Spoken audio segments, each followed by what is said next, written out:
I'm back with Lisa Zarcone, author of a phenomenal book that highlights what she learned going through some terrible childhood abuse, trauma, titled The Unspoken Truth. So, in our first episode, I just interviewed Lisa about why she wrote the book and what she hopes people will take from it. And now we're going to be doing a series of episodes where Lisa is sharing the lessons that her book teaches. So today's lesson to start out is going to be focused on childhood losses, which is really, it seems in reading your story, this seems to be where a lot of the abuse really started, kind of triggered by grief and loss and trauma.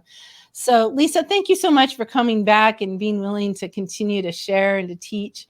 Let's just get started by having you give a little bit of the context to the topic of today's episode. Yes. Well, thanks, Melanie, for having me back. I'm glad we're able to do this. And I know when we talk about loss in my book, I had to bring it to the beginning when I think about like where we should start with some lessons. And loss is, like you said, a real big part of where my story began and where my family life fell apart. So it does make sense to start here. And when you lose somebody at such a young age, it is devastating. I mean, it's truly devastating to lose somebody you love, especially 6 years old. You lose your brother who's 9. You watched him go through an awful battle with leukemia. And I was a part of that journey with him when he was at the hospital and going through treatments. You know, my mother really felt like we all needed to be there together. So when she would, take him and, my dad would meet us there, we would all be there together. So I did watch him struggle through all those awful radiation treatments. So your brother was how old, and what's his name again? Just for Name everyone is to. John, and we called him John John. And when he first got sick, he was 7 years old, and he died at the age of 9. Wow, so 2 years of that battle, and that had to be hard. There's a loss, we when we hear loss as it relates to a person, we often think of death. But Yes. but even just being diagnosed with cancer as a child, there's a loss of childhood, there's a loss of freedom of especially for him in his body, and for you being part of all of the treatments and watching your brother gradually decline. I'm going to bring out a picture. Okay. Tell us a little bit more about him and about your relationship with him prior to the loss. Yes. So there we are. Probably, I think I'm 3 and he's 5 in this picture. And we had a really, really close bond. So right from the beginning, him and I were just the best of friends. And he was my protector of so many things. When my mother was struggling with her issues with mental illness, he was the one who always shielded me from the storm. And he had this really funny personality. So a lot of times he would, go with humor to distract me from the reality of what was really happening in our home. So him and I had the most incredible bond.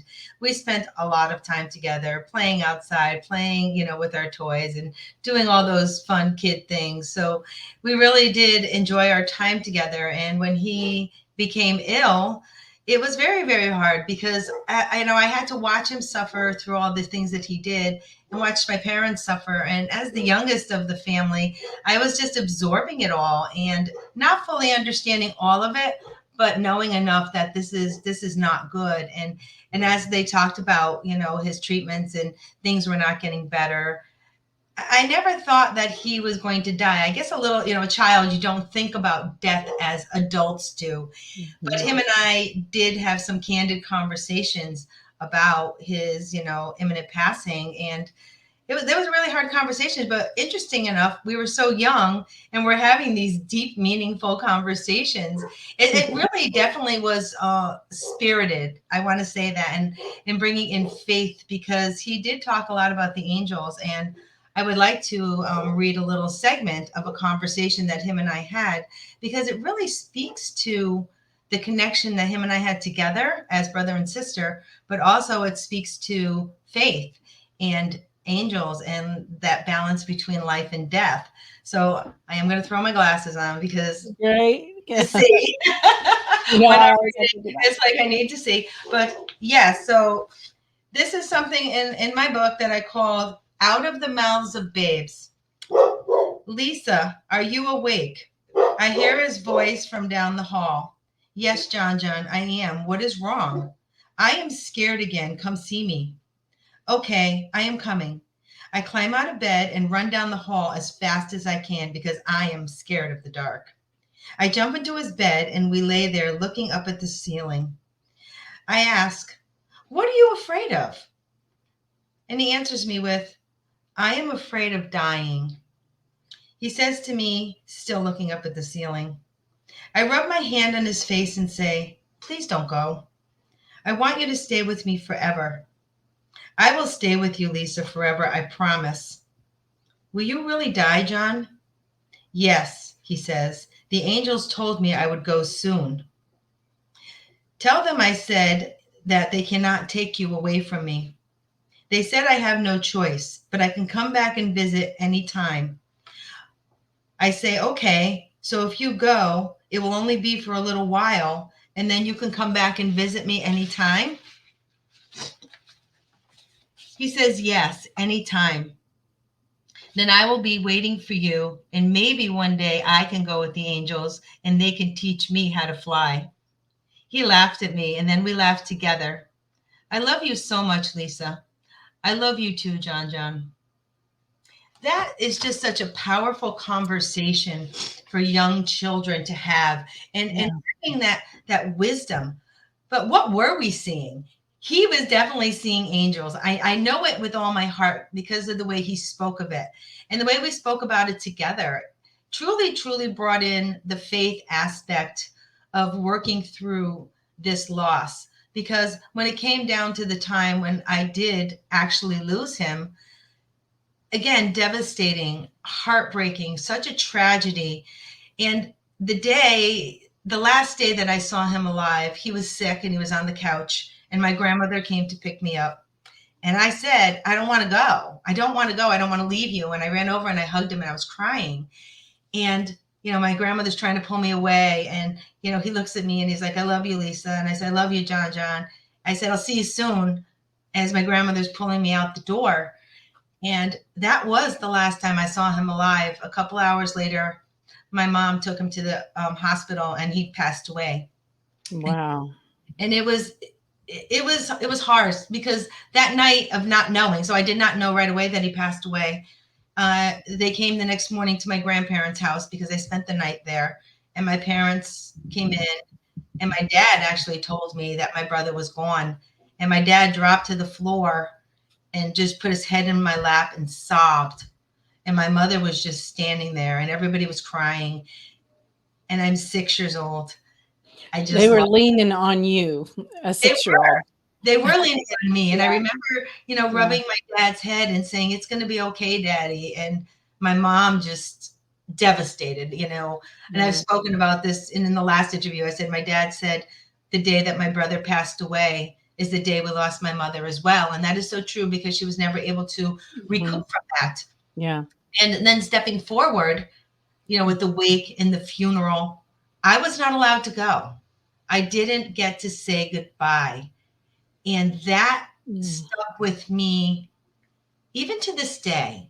But as a yeah. child growing up and into a young adult, that really stuck with me. And it really caused a lot of damage because I never had closure. I was never able to say goodbye to him. I was never able to process life and death because, as awful as it is to go to a wake and a funeral, and devastating, again, that word, I'll just throw it out there constantly because that's just the word that just comes to me every time. But you do get some type of a closure. You see the person, you realize they're physically not there anymore. So as a Mm. young child, you don't see that, you don't process it, so it sits with you, and it does cause a lot of damage along the way. And for And myself, I struggled. adults think they're protecting you.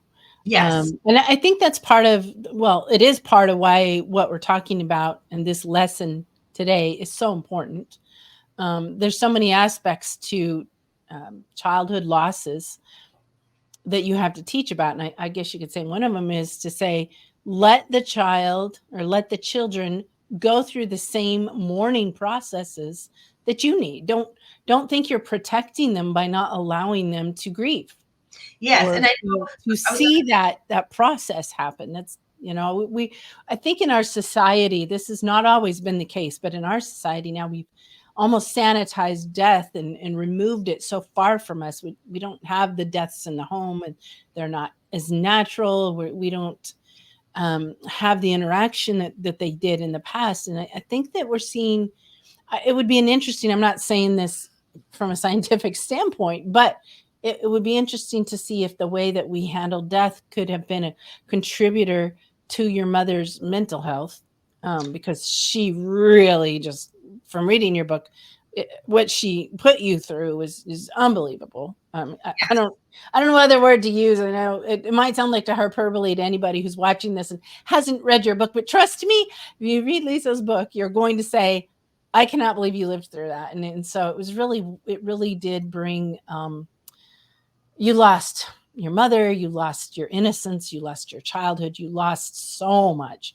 So this Yes. is really an episode about losses, not just death losses, but all the kinds of losses that come crashing down in life when there's a tragedy hits. Yes, and that's what I was just going to say is that the loss is just so great. And, first of all, you're grieving the loss of someone you love. And then all the losses, like you said, that come with it, losing my mom, my dad stepping away and not being able to be the family man that he was. So you lose so many things. You lose your home life, your sense of family, Mm-hmm. stability, security, safety. It all goes out the window with this loss. And then not to be able to process it is damaging. And I think the big lesson, in speaking about loss is that children definitely need to go through those processes. Like you said, they need to grieve. They need to understand, the difficulties that come with it, because they will learn, not only just learn, but be, more grounded and well-rounded in regards to all sorts of feelings and thoughts and emotions. So I Mm-hmm. bottled it up. I held it tight. I remember standing on my front lawn one day and seeing my brother in the sky. And I just went crazy, lost it. I'm screaming and I'm crying and I'm, excuse me, so out of control with all this pent up emotion that I didn't even know where to place it.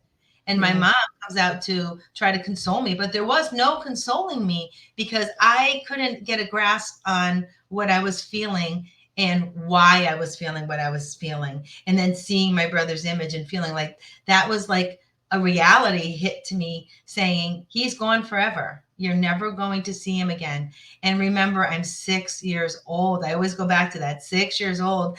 It's just tremendous in all of the emotions and feelings that come with it. So I always say that to somebody, as hard as it is to lose someone at a young age, it's so very important that that child or young adult goes through the process and feels those things, because they need to have closure. Because for myself, I chased my brother's image for years, trying to find reasoning and that closure piece. And it took me a very long, long time to get there. And a lot of damage was done. Did did the fact that he shared with you that he had seen angels and that they were coming for him, did that at any point, was that a comfort to you? Or because to me that seems like such a gift for him, first of all, to be to get prepared to leave. And I think it's a gift to all of us because knowing the reality of the other side, not understanding it or seeing it or comprehending it, but at least knowing the reality, it's like a little proof that there are angels, that there is heaven. I know most of us believe that, but just to hear your brother speak of having seen it, I'm just curious, did that have an effect on you at any point? It did. I mean, it really did. When I was going through some of the really hardest times in my life after his passing, I would go back to those memories of us speaking and him talking of the angels. And I would feel his presence, especially when I was Mm. alone, and I would really focus in on him and the things that we did together. It really did give me comfort, and it gave me that hope I needed to keep going forward. And it really taught me what faith is about, because you're throwing your faith into something that is not seen, it's felt.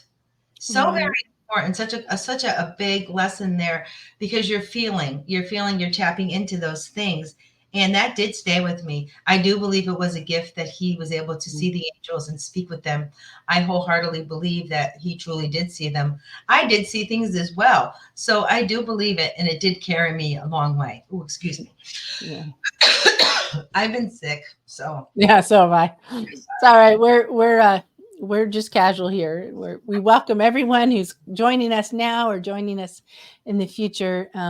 Please, if you have an experience of childhood loss and want to talk about it, we'd love to have your story shared in our comment section, Yes, because it really is. It's a universal experience. I mean, not all children go through a death loss like that, but definitely, it's something that I think a lot of people have experienced or have some good advice to give as well, as you. So definitely want to encourage anybody watching us um, to to share what you have. Along those lines, I was thinking as well that, you speak a lot periodically in your book when you're talking about these horrible things you went through, and you could feel your brother there. yeah, So, and I have loss in my life. I lost a 7-month-old daughter, and my only sister died 2 years ago wow, unexpectedly. So, so I speak from a place of, um, I don't know, a knowledge, I guess, as well in this topic, and feeling the presence. I know when my sister passed away, I put on her memorial, wow. and it was amazing. And I felt I can't put it in words, and maybe you can, or maybe you can't either. But as I was working on things, sometimes I would laugh because my sister's funny, and Yes, sometimes I would laugh, and I knew somehow she was able to communicate to me something funny or something she wanted in her memorial, and that presence was very strong when she first died. And then it's sometimes it comes back, like at my parents' birthday.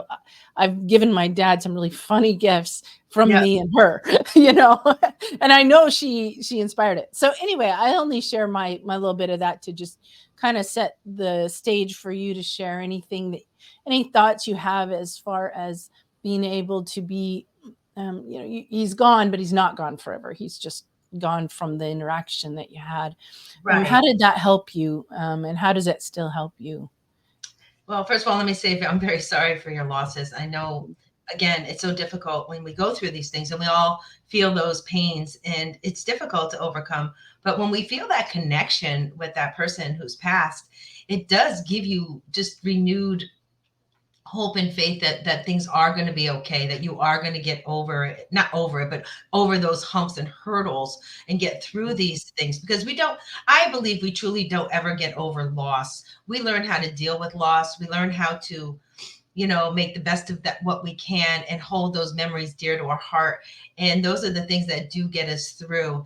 And when there's times of struggle and those memories come in, I always try to tap into the goodness. And that's when I feel him the most. I feel my brother the most when I tap into that energy of saying, gosh, I remember when we did this, and the things he would say to me. And again, he was a silly guy, so he was always joking and making me laugh and making faces and doing these things. So when I think about all of that, it really brings me back for a few moments, and I truly feel his presence. And I also know, like, when I was growing up and I was going through all this horrific abuse, I felt him. I would talk to him all the time and I would feel him. And Wow. that was comforting to me because I felt like he was cradling me just for those few moments to give me some peace in between all of the chaos and the damage and the trauma and drama and everything in between. But he was always there. And even now, he's still there. He sends me signs all the time. I'm a firm believer in Mm, signs, and I know he sends me signs, and I always say thank you every time I get one, and I just throw it up to him and say I love you, thank you for showing me that you're still here. So yeah. those are the things that I always try to tap into. To it's self soothing when you feel their presence. It's self soothing, and it just lets you know Mm. that they've never truly left you. Yeah, and I feel like this kind of conversation is, I'm not sure what the word is, it's not mainstream, I No, guess, no, you know, dude, to I mean, be, it's I call it therapeutic in a But sense. very, yeah, it's therapeutic and it's real, and I think it's important to talk about these kinds of things because, like I said, we're both coming from having these experiences, so we're both speaking to the realness of the other side. Yes. And I know that I felt a physical comfort, and I always say I don't know. It was when my daughter passed away, which was very hard to. It was SIDS, to Yes. find her in her crib, um, and I felt a physical presence comforting me. And I can't say that it was her, or if it was an angel, or if it was Christ, because I believe in him. I don't know. I can't say that, but I know that what I felt was not normal, and it was, but yet it was tangible. So I think it's important, and of course, it's a piece of the lesson, if you will, Yes. because we want to talk about some practical things that can be done, but I think it's good to be able to just admit and to say, hey, there is a spiritual element of this, and who knows, but again, this is, we can't know the mind of God, or we can sometimes sort of see it, but who knows, but your brother wasn't able, let me just put it this way, God knew what you're going to go through, right? And that maybe your brother was able to help you far more by being the presence that he was, through I, all of that, and I than he ever could have. I mean, we would still rather have them here and play with them, hug them, but there's just so much more to life. And I think the more we go through trauma and tragedy, the more we see beyond the here and now of life yes. and the The thing, purpose of all that you've been through. right. And You look at the yeah, bigger pictures and you look at the logistics of the reality, like you say, but also the stuff that you do not see. Those are the things you feel. And when you can tap into those things that you feel, it does really help you. Again, try to overcome the best that you can, get through it the best that you can. You're going to have those days that are not good days. And then you can tap into those happier memories and at least bring yourself some joy and know that that person that is left is still here in your heart and in your around you, and yeah. those are I those I don't know are how anybody can heal at any level without having some belief in that.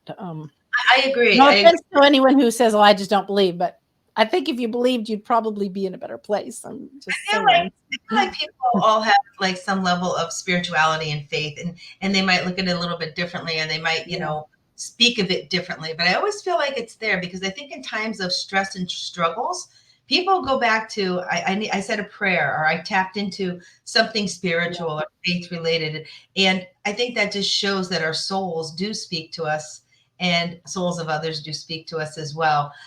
yeah, And again, my brother really, did teach me a lot. I learned a lot about a loss and how it affects a person and how you have to work towards overcoming and moving forward and still taking that person with you on the journey. So I do believe my brother has walked every step with me and he still continues to. So those are the things that I treasure the most because if I sit here and wallow in that horrific pain of that moment of his death, that's what I think really, hurts people the most when you're sitting in that moment of their mhm. passing, that moment of one minute they're here, next minute they're gone. And you And revisit and revisit, and of course, in my case, I had to be very conscious not to revisit and feel like I had done something wrong because I right, found her in her crib dead. I mean, it's that's easy to start to blame yourself, I wish I'd have just held her longer the night before, if only I'd known she was gonna die, 'cause it was surprising, so, yeah. and things that you can't go back and say over and over again because you'll just go into that circle. And that just, when you speak in this way and talk about that, that just really reminds me of my mom in those moments of her grief because she never was able to step forward from her grief. And as we Mm, all know, it's hard to step forward from grief. You're talking of the death of a child, your child. She mhm. was never able to step forward. She stayed in that grief frame of mind the rest of her life. When she Yeah, spoke of my brother, it was always in that grief state of mind. yeah, And it was sad to see that in her that she just that's where she stayed. And it's unfortunate. But as you know from experience, and losing a child, I think, has got to be one of the most devastating things anyone can go through. And you're taking that and now you're sharing that with us, which thank you for doing so. That's so Mhm. courageous of you to put that into what we're talking about here today, because I didn't know that until you just shared that with me. Yeah. And thank you for being so, real and authentic and putting it out there, because I know how difficult that has to be for you. Well, I mean, this isn't about me, so I'm not going to dwell on it long. But I think it's a segue into what you're doing for sure, which is all that I do. Triumph, Triumph Talks, Triumph Press. I have a narrative therapy program. I started as a bereavement program. So everything I'm doing right now is because of that loss and making sense of it. And I actually talk about it very easily because in doing so, I'm able to reach people and help them. And but what I found was, and what you just said, I think this is so key, is that so many people, very unhealthy people, allow themselves, and I used to get in trouble for saying this with bereavement counselors because I worked with bereavement groups, but they let themselves become prisoners to their grief. Yes. And And that's common. It's yeah, common because someone can't step forward from that grief. It's not that you're leaving the grief behind. You're stepping forward to try to move mhm, forward with life, because it's what we do, yeah, and then trying to make sense and purpose of all of this. So by taking, your pain and putting it into the purpose that you're doing is beautiful work. And it speaks to those learning lessons, those horrendous, I'll call them horrendous learning lessons that we've gone through, but now we're speaking and helping others, and that is really a beautiful gift at the end of such a dark road, is to be able yeah, to turn around and help somebody else along the way. And that's why I really wanted to start with loss today, hmm, because that's where my book starts, with me losing my brother, losing my family, watching my mother stay in that grief cycle, and never getting out of it. So yeah, much to learn by talking about loss. As hard as it is, it's so important to be able to verbalize it, validate your feelings, your emotions that go with it, because that hmm, does help us move forward. And we put things in their places as we go along. Again, that's not to say we forget, we were over it. It's, no, it just puts it in a place where you can move forward and still live your life, but you know where it is whenever you want to tap into it. So exactly. I used to always say when I would run these bereavement groups where they would write and tell their stories, and it's kind of how I got into all this. And I'd say you can overcome grief, and of course it's how you define it. And it's I define it the way you do, I can tell, which is that you find it's not that you stop missing them, or but you find purpose and joy. You allow yourself to feel good again, and that is how I define overcoming grief. And surprisingly, I would be restrained by the counselors. Oh, we don't say that, and they'd give me the catchphrases I'm allowed to say, like, in time you'll find a new normal, and there's no set time for grief. And I really felt that um, they were setting the bar so low of any hope, talking about hope, that and you are going to stop hurting. yeah, and I'm going to interject, because when you use Yeah. that word time, I think time triggers people. Mm. When you say to someone who has lost someone, in time it's going to get better. Yeah. To That's me, not hope filling. I'm like, how long? it's I'm hurting. triggering, because now you're focusing on. I feel like you're focusing on Mhm. time. Okay, in 6 months, is it going to be better? Is it? You can't look at the time frame. You have to look Mhm. at the emotions and the feelings and work through them as they come. And And they're also, going to come and go. Yeah. and They're going to I was come gonna and say go. that, allow them Let to come them do that. and Yeah. sit with them. And then again, you have your space where you put them, and it's a back and forth thing. And you will go out throughout your life. And will it get better?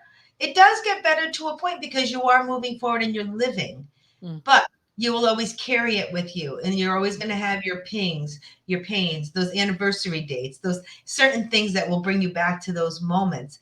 And you have to Yeah. embrace those, because they're a part of who you are. Once you've lost somebody, they're a part of who you are now as you've moved forward, and you take them with you.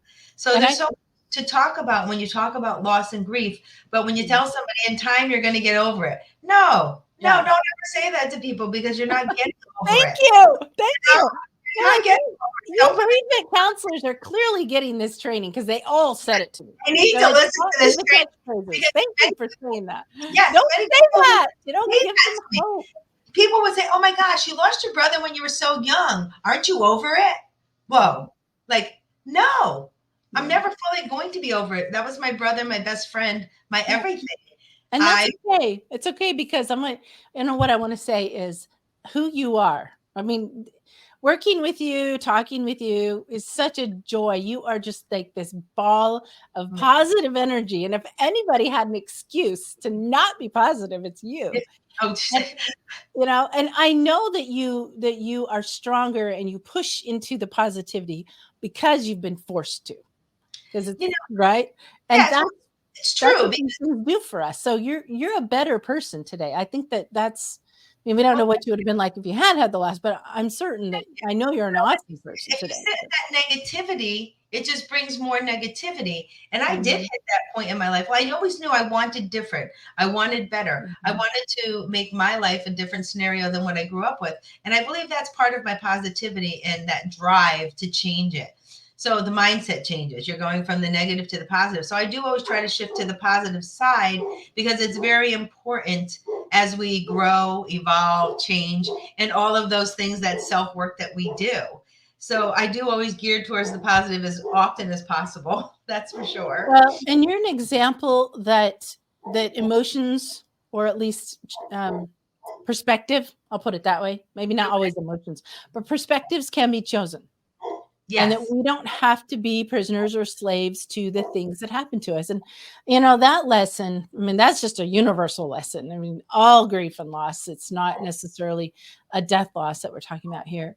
True. And I think it's something that's very hard to believe in moments, and we need examples. We need people like you Oh, who've been through all that you have, that you step out there in the public and you put your story out there in this incredible book that's very hard to read, it worth is. reading. It Just is hard if to read. nothing else, so that people can come to you now and listen to you and see you and feel your energy and go, wow, all right, I know it's possible because of you. I now believe that I can overcome because of you. And that's an amazing gift to the world. It really is. I feel blessed in many ways, and I do believe what happened to me is part of the purpose of what I'm doing now. Things happen for reasons. I'm here today sharing the positivity end of things because I believe that is so important. And if I can give that to other people and encourage them to step into that light, then that's really what I'm meant to do. And I Yeah, try to go by that every single day. And if I could put good words out there, good feelings out there, then I'm doing what I'm meant to do. that's wonderful. So you sent me a quote that I think is really good, and I'd love you to talk about why this quote is important to you. I'm gonna go ahead and bring it up if you want to share it.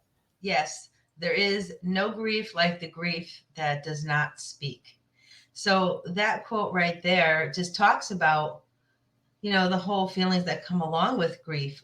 If we don't speak of it, it sits in silence and it just eats away at you, and you don't really truly work through those emotions. So when we speak of it, there could be many tears, there could be anger, there could be fear attached. There's all those emotions that come with it. And those are very important emotions to allow to come forward. Don't repress it, don't hold it back, because that is what is going to help you feel a little bit lighter and a little bit, you know, I want to say better. I guess better, it just releases some of that heaviness. And Mm. that's what is very important. But keeping it silent is not, it's not healthy. It's not healthy. I did that as a young girl. I kept many things silent, and it did come back to haunt me as an adult. So I always encourage people, if you have lost someone and you are grieving, allow yourself to grieve, allow yourself to feel it, allow yourself to speak about it. Never, and that's another thing, never be ashamed or feel bad about yourself for wanting to share that feeling, because people who are around you, who care about you, want to help you through those things. And it's just a very important thing to speak it, talk about it, validate it, even write things down. I'm a big believer in writing it all down. Journal, journal, journal. Write, write, The write. book. And I say, Yeah. smile, but you could be writing things about this feeling that you're having, and you could be crying at the same time. I've done that before. I've journaled, and I was writing in regards to my story, and tears flow. But that's Yeah. okay, because that's really Journaling is so therapeutic. That's what kickstarted everything I'm doing. Really, because I had kept a journal of my daughter while she was alive after she died, and yeah, it's where it all comes. and And it's you're just setting such a great example, having written the book and shared these things. And I see a lot of unhealthy processing when I've seen families where if there's a child that died, nobody will talk about them. They're almost like they're banned from talking about, as if somehow that will make it easier to not not remember. about it. And And then so I I think do that quote is so important. yes, Yeah. and I do write about that in my book because after Mhm. my mother's passing, nobody talked about it. Nobody wanted to talk about it. And nobody wanted to talk about it in front of my mother because it was Mhm. so triggering for her. Again, she was stuck in that realm of grief and she couldn't get beyond that. But nobody wanted to talk about it. It's the And it, opposite of what she needed. yes, I exactly. wonder if there could have been a way, we can't know, but if there could have been a way to give her the outlet that she needed to process. She had some, I'm sure, genetic and natural mental health issues that were just going to be there. But I also know that mental health can be exacerbated or it can be dialed back depending on what kind of outlets you have for it. And I just think that, What kind of she, support? She didn't have those proper supports, so of course yeah, it all sat, so heavy. But when we do talk about grief and loss, we do need to speak about it. And again, it's hard to speak about it at times, but it's so important to be able to do so. yeah. So if anybody is watching this and you're dealing with a loss or you had one in your childhood and it's been something bottled up, very often traumas get bottled up, and just know that yes, talking about it will help you. It will heal you. It might seem sometimes it is like ripping a band-aid off a very festering wound. Yes. And you're afraid to look at it and you don't want to scrub it out because that's going to hurt, but you got to do it. If you don't scrub that wound out, it's just going to fester and fester So, until it's toxic and septic and you die from it.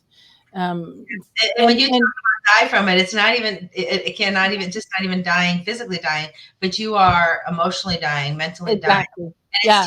it's taking away your opportunities of happiness and Mm. in being And that's connected death.